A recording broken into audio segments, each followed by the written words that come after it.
Aujourd'hui, lecture de la paracha Ki-Tessé, chapitre 21, verset 10 à chapitre 25, verset 19, dans le livre d'Évarim.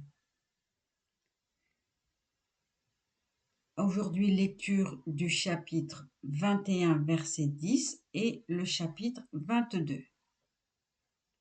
Quand tu iras en guerre contre tes ennemis, que Yahweh ton Elohim les livrera en ton pouvoir, et que tu leur feras des prisonniers. Si tu remarques dans cette prise une femme de belle figure, qu'elle te plaise, et que tu la veuilles prendre pour épouse, tu l'amèneras d'abord dans ta maison, elle se rasera la tête et se coupera les ongles, se dépouillera de son vêtement de captive, demeurera dans ta maison, et pleurera son père et sa mère un mois entier. Alors seulement tu pourras t'approcher d'elle et avoir commerce avec elle, et elle deviendra ainsi ton épouse. S'il arrive que tu n'aies plus de goût pour elle, tu la laisseras partir libre de sa personne, mais tu ne pourras pas la vendre à prix d'argent. Tu ne la traiteras plus comme esclave après lui avoir fait violence. Si un homme possède 2 femmes, l'une qu'il aime, l'autre qu'il dédaigne, si l'une et l'autre lui donnent des enfants et que le fils premier-né se trouve appartenir à la femme dédaignée, le jour où il partagera entre ses fils l'héritage de ce qu'il possède, il ne pourra point conférer le droit d'aînesse au fils de la femme préférée, aux dépens du fils de la dédaignée qui est l'aîné. C'est le fils aîné de la dédaignée qu'il doit reconnaître pour tel, lui attribuant une part double dans tout son avoir, car c'est lui qui est le premier fruit de sa force, à lui appartient le droit d'aînesse.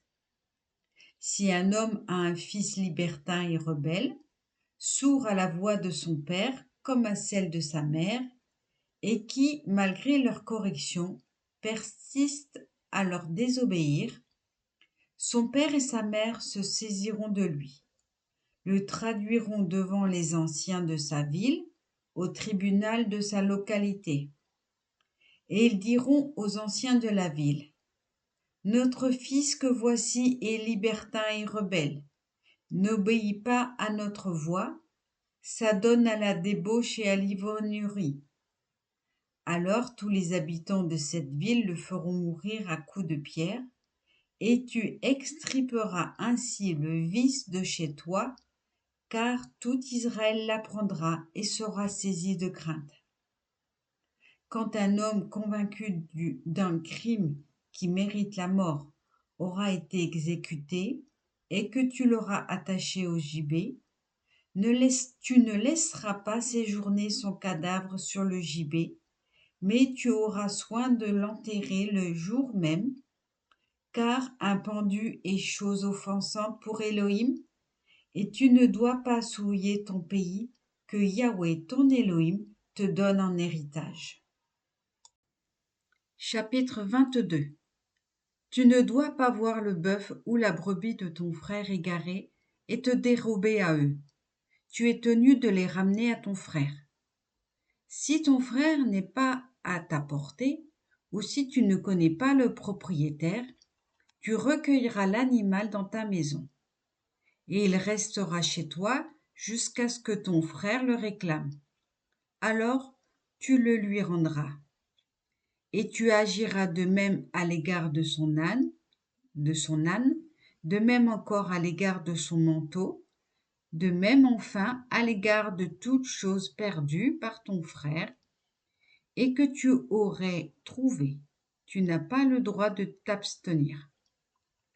Tu ne dois pas voir l'âne ou le bœuf de ton frère s'abattre sur la voie publique et te dérober à eux. Tu es tenu de le relever avec lui. Une femme ne doit pas porter le costume d'un homme, ni un homme s'habiller d'un vêtement de femme, car Yahweh ton Elohim a en horreur quiconque agit ainsi. Si tu rencontres en ton chemin un nid d'oiseaux sur quelques arbres ou à terre, de jeunes oiseaux ou des œufs sur lesquels sont posées la mère, tu ne prendras pas la mère avec sa couvée. Tu es tenu de laisser envoler la mère, sauf à t'emparer des petits. De la sorte, tu seras heureux et tu verras se prolonger tes jours. Quand tu bâtiras une maison neuve ou établiras un appui autour du toit, pour éviter que ta maison soit cause d'une mort si quelqu'un venait à en tomber. N'ensemence pas ton vignoble de graines hétérogènes si tu ne veux pas frapper d'interdit la production entière. Le grain que tu auras semé est le produit du vignoble. Ne laboure pas avec un bœuf et un âne attelés ensemble. Ne t'habille pas d'une étoffe mixte mêlée de laine et de lin. Tu te feras des cordons en franges aux 4 coins du vêtement dont tu te couvres. Si un homme ayant épousé une femme et cohabité avec elle la prend en haine, invente contre elle des prétextes d'accusation et répand sur son compte un bruit calomnieux en disant « Cette femme, je l'ai épousée, et en m'approchant d'elle, je ne l'ai point trouvée vierge. » Le père et la mère de la jeune femme se nantiront des preuves de sa virginité qu'ils produiront devant les anciens de la ville au tribunal. Et le père de la jeune femme dira aux anciens, « J'avais donné ma fille pour épouse à cet homme, et il l'a prise en haine.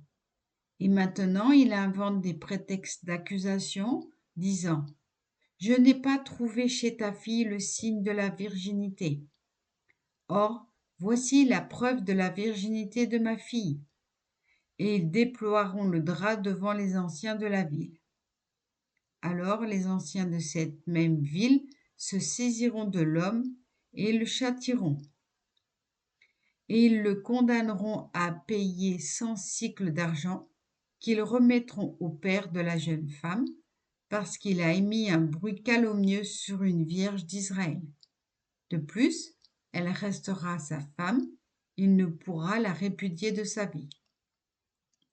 Mais si cette accusation était vraie, si la jeune femme n'a pas été trouvée vierge, on la conduira à l'entrée de la maison de son père, et les gens de sa ville la lapideront jusqu'à ce que mort s'ensuive, pour avoir commis une infamie en Israël, en se prostituant dans la maison paternelle. Et tu extirperas ainsi le mal du milieu de toi. Si un homme est surpris ayant commerce avec une femme mariée, ils mourront tous les deux également, l'homme qui a eu commerce avec la femme, ainsi que cette dernière, et tu feras disparaître ce mal en Israël.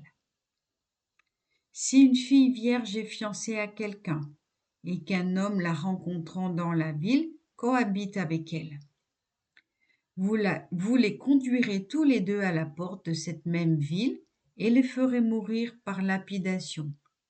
La jeune fille, par la raison qu'elle n'a pas crié à l'aide étant en pleine ville, et l'homme par la raison qu'il a abusé de la femme d'autrui, et tu extirperas le mal du milieu de toi. Mais si c'est dans les champs que l'individu a rencontré la jeune fiancée, qui lui a fait violence en cohabitant avec elle, cet homme qui a cohabité avec elle mourra seul.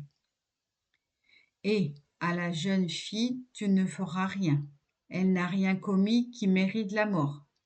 Car, comme si un homme se jetait sur un autre et le tuait traîtreusement, ainsi s'est passée la chose. En effet, c'est dans la campagne qu'il l'a rencontrée. La jeune fille aura crié, mais personne n'a pu la secourir.